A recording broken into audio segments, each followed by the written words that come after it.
Andy, you are totally in deep thought. What's going on? You're thinking something. The truth is, for the past week, I've been thinking about that inverse. The inverse square law?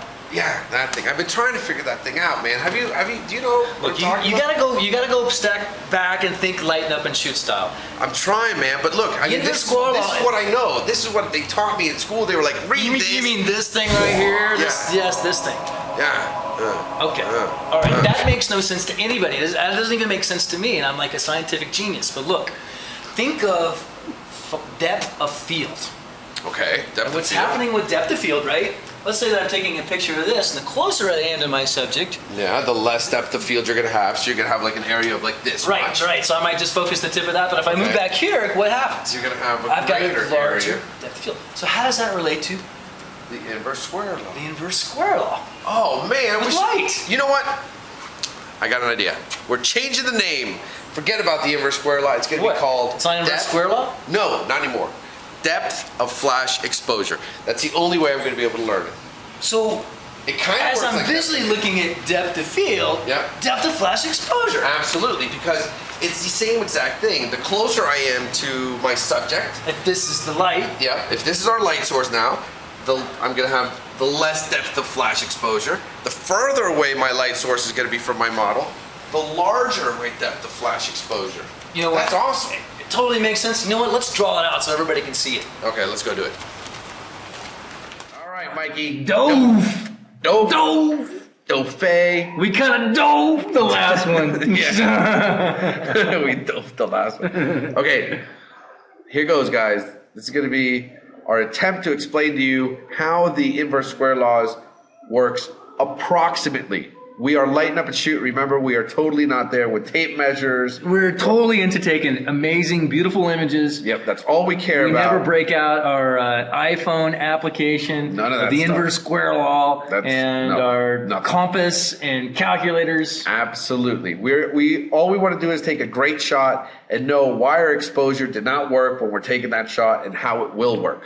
And this is part of knowing how it will work. And in defense of some people that made comments that our numbers weren't right, let's make it right. We're going to make it right for it, just for you. But but we'll see if we can't explain the concepts the way we visually are thinking about this when we're out shooting on location. Absolutely. So here we go. We have our Westcott Apollo, which is our main light source. Yep. Okay. And we fire it off again. Boom. Boom. Wait. Boom. Something like this. Again, this is not exact. All right. What happens with light as it travels, the further it travels, the less light has. Or light diminishes over Distance. distance. Okay. So if we have our model really close right here to our light, There's going to be a heck of a lot more light there than if she, say, is 20 feet away. absolutely. So from here to here, let's say there's going to be 2 meters. Okay? Distance. We'll do meters and everything, people. Okay? We are going to have an exposure here of, let's say, who knows, F16 for whatever it could be. Okay. Every time the light travels and it doubles the distance, we are Right. going to lose 2 stops of light. Okay. Okay, so it might be a little bit more confusing, So but we lose 2 2 stops. meters would be 4 meters. All right. Okay, so 4 meters. And it's not to scale, people. We know Yeah. that. We are going to have an f-stop of f8 Right. because f11, f8, that's 2 stops of light. Here's our model. Okay, so why is this important?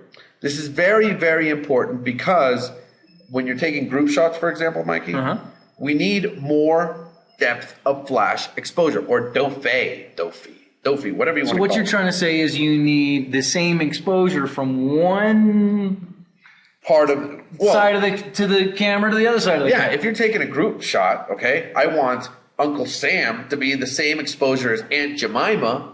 That was funny. It's a really funny family we have.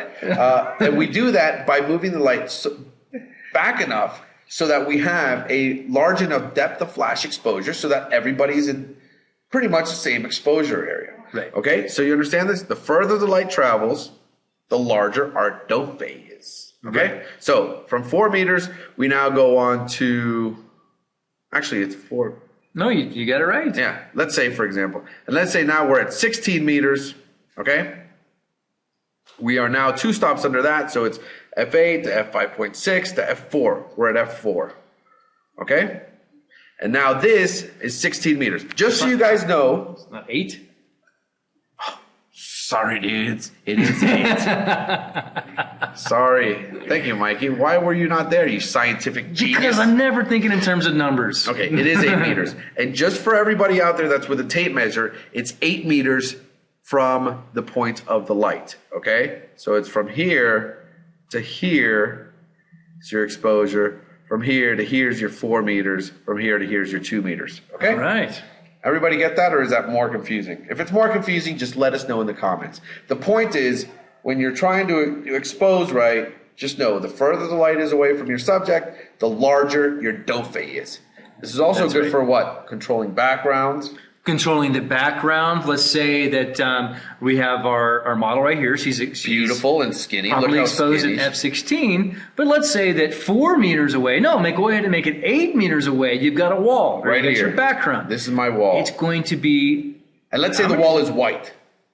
Okay? That's like 4 stops difference. It's probably going to be black. It's probably going to be black. Absolutely. So Right. if you want to get the wall whiter, okay, all you have to do is move the model closer to the wall. That's right. Okay? Because it's much easier than actually moving the wall. Right. All right. So that's it, guys. New term, dophe. Doof. Forget about that inverse square thingamabob. Peace out.